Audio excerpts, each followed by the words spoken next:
Have you ever been so deep in the zone that the world just melts away? You know the feeling. Maybe you were gaming, and for 2 hours, you weren't just a person in a chair.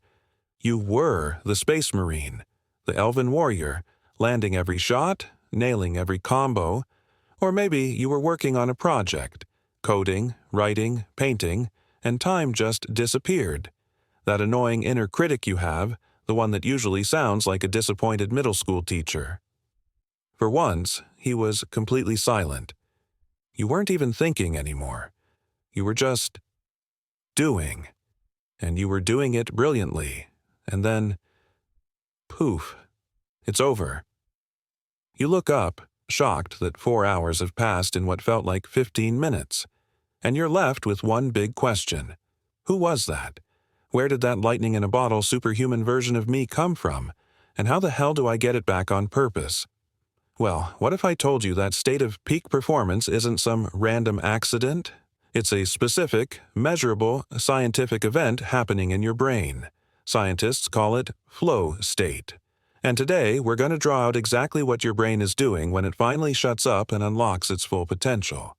You're not broken for not feeling it all the time. You're just locked out, and I'm about to give you the key. All right. To understand flow, you first need to understand that your brain basically has two modes of operating. Think of it like a car with two very, very different drivers who are constantly fighting over the radio. First, you have the driver who's usually in charge. Let's call him the anxious narrator. The anxious narrator is your brain's default mode network, and its job is to, narrate everything. It thinks about the past, worries about the future, judges your every move, and constructs your sense of self. It's the voice of your ego, your self-consciousness, your to-do lists, and your existential dread. It's essential for being a person, but man, is it loud, and it's almost always turned on. But there's another driver. This one rarely gets the keys. Let's call her the silent ninja. The silent ninja is your brain's task-positive network. Her job isn't to think, it's to do. She's the part of your brain that activates when you are intensely focused on a task in the outside world. She doesn't have time for worrying about your weird posture because she's busy doing the thing. She is pure focus, pure execution. In our normal, everyday life, the anxious narrator is hogging the driver's seat. He's cranked up the talk radio, he's complaining about traffic, he's second-guessing every turn. The silent ninja is just sitting in the back, patiently waiting. The secret to unlocking your full potential, the secret to flow, is learning how to get the anxious narrator to finally take a nap, so the silent ninja can get behind the wheel. So, how do we pull off this little brain heist? How do we disable the noisy security guard so our ninja can get to work? It starts when we're faced with a very specific kind of task. Not just any task. It has to be special.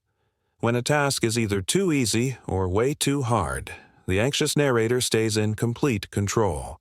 If it's too easy, you get bored. The anxious narrator has tons of spare mental energy to worry about whether you're flossing enough. If it's too hard, you get anxious and overwhelmed. The narrator goes into overdrive, shouting about how you're going to fail and everyone will laugh at you. But when you find the sweet spot, when the challenge of the task is perfectly matched to your skill level, that's the first key. The task has to be hard enough that it demands your full and complete attention. It requires so much focus that your brain literally doesn't have enough bandwidth left to run the anxious narrator program. It's like your brain says, look, I can either solve this complex coding problem, or I can worry about that awkward thing I said in 2014, but I can't do both. This intense focus triggers a neurological chain reaction. Your brain starts to shut down non-essential functions. The first thing to go. That loud, obnoxious narrator. The prefrontal cortex, the part of the brain that houses your inner critic, starts to quiet down. This is called transient hypofrontality. It's a fancy term for your forehead brain taking a temporary vacation, and with your sense of self, your inner critic, and your concept of time temporarily offline, the world changes. The silent ninja slides into the driver's seat. This is the dark playground of flow. Except it's not dark at all. It's a laser-focused, high-performance paradise. You stop thinking about what you're doing, and you just do it. Your actions and your awareness merge. You feel a sense of control, the task feels effortless, and time melts away like a popsicle on a hot sidewalk. Your brain is also flooded with performance-enhancing neurochemicals. Dopamine, norepinephrine, endorphins. It's a cocktail that boosts focus, creativity, and makes you feel amazing. It's literally your brain rewarding you for being awesome. But this state is fragile. The climax of this heist is staying there. A single phone notification. A person walking into the room. Anything that breaks your concentration can wake the anxious narrator back up, and just like that, the flow is gone. Okay, so flow is awesome. We know what it is, but how do we get there on purpose without waiting for a lightning strike of inspiration? You need to build a launch pad. Here are 3 scientifically backed, actionable strategies. Strategy 1. Find the 4% sweet spot. As we saw, the key is the balance between challenge and skill. Scientists have actually quantified this. You want to aim for a task that is roughly 4% harder than your current skill level. 4% harder is the sweet spot. It's not 40% harder, which would cause anxiety. It's not 0% harder, which is just boring repetition. It's that little bit of stretch that forces you to focus. If you're a guitar player, it's not trying to play a Van Halen solo on day 1. It's trying to play the song you know, but just a little bit faster. If you're a writer, it's not trying to write the next great American novel in one sitting. It's trying to write one paragraph that's just a little bit better than yesterday's. Constantly nudge yourself into that 4% zone. Strategy 2. Build a feedback fortress. The silent ninja thrives on immediate feedback. She needs to know, instantly, if what she's doing is working, so she can adjust. Gamers get this instinctively. You know immediately if your shot landed or if your move worked.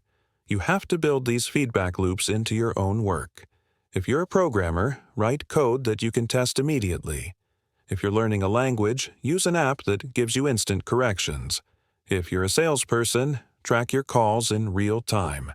The faster the feedback, the less room there is for the anxious narrator to jump in and guess about how you're doing. You know how you're doing. Strategy 3. The Zero Distraction Sanctuary. This is the most important one. Flow is fragile. The anxious narrator is a master of distraction, and he will use any excuse to grab the wheel back. You have to be ruthless. This means creating a sacred, protected block of time. 90 minutes is a good start. During this time, your phone is in another room. Off, or at least on Do Not Disturb.